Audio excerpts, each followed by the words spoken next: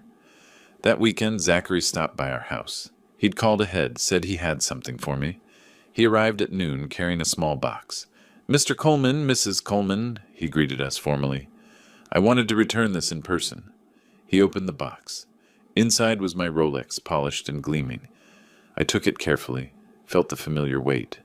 "I've kept it safe," Zachary said. "Like you asked." I documented everything that day. The date, the time, what I saw. I wrote it all down and had it notarized, in case you ever needed it. "Thank you, Zachary, but I don't think I'll need it." I didn't think so either, but I wanted you to have the documentation anyway. Proof?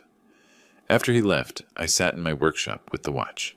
The Rolex Submariner, $45,000, gifted to me 4 decades ago. I'd given it away without hesitation to protect Sandra's dignity, and now I had it back. I started cleaning it, checking the mechanisms. The watch had stopped, needed winding, adjusting. I worked carefully, methodically, losing myself in the precision of the tiny gears. Sandra found me there hours later. "How's it looking?" she asked. "Perfect. Just needed some care." I held it up. "Good as new." "Like us," she said softly. "Like us," I agreed. The next day, I went to the downtown office for a meeting. Afterwards, I stopped at Stumptown Coffee, our place. I was sitting by the window when I saw him. Roger, walking past on the street. He looked older, thinner, worn down. He was carrying 2 grocery bags, walking with his head down. He didn't see me, just kept walking. I watched him disappear into the Portland afternoon and felt nothing. No triumph, no satisfaction, no regret. Just the simple recognition that justice had been served. I finished my coffee and went home. That evening was Christmas Eve. Kimberly came over with her new boyfriend, Michael. He was quiet, polite, clearly nervous about meeting the parents, but he held doors for Kimberly, listened when she talked, laughed at her jokes. Sandra made dinner, her famous pot roast, the one she'd been making for 42 years. We ate together at our old kitchen table, the same table where Sandra and I had planned our response to Roger all those months ago. After dinner, Michael helped with dishes, while Kimberly, Sandra, and I sat in the living room. "I have something for you both," Kimberly said. She pulled out a small wrapped box. "Early Christmas present?" Sandra opened it. Inside was a framed photo, one I'd never seen before. It was from Kimberly's childhood, maybe age 7. She was between Sandra and me, all of us laughing at something outside the frame. "I found it when I was packing up the house," Kimberly explained. "Roger wanted me to throw away all the old photos. Said they didn't fit our new aesthetic. I kept this one hidden. And now," she wiped her eyes, "now I'm glad I did, because it reminds me of what family really means." Sandra was crying. I might have been too. Later, after Kimberly and Michael left, Sandra and I sat by the fireplace. I'd built a fire, something I hadn't done in years. On the mantel was the Rolex, restored and keeping perfect time again. Sandra followed my gaze. $45,000. "You gave it away without blinking?" "I'd do it again." "I know." She moved closer, rested her head on my shoulder. "We did it, Frank. We stood up for ourselves. We protected our daughter. We made it through. Together," I said. "Always together." 42 years, she murmured, "and counting." I kissed the top of her head, "and counting." We sat there in comfortable silence, watching the fire, holding hands the way we'd been doing for 4 decades.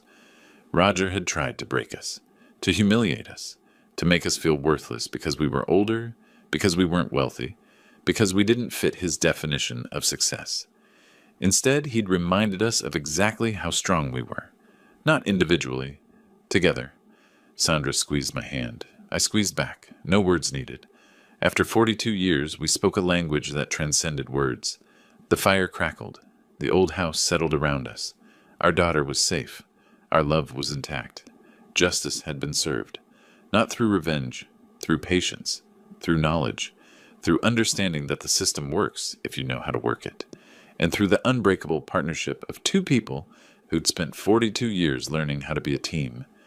I looked at Sandra in the firelight. She was beautiful, still beautiful after all these years.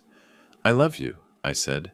"I love you too," she replied, "now and always."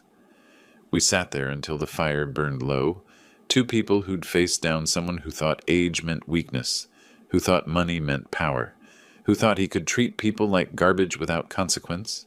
He'd learned differently. We'd taught him. Together. If you like this story, please like this video, subscribe to the channel, and share your impressions of this story in the comments. To listen to the next story, click on the box on the left. Thank you for watching. 지금 한번 봐볼게요.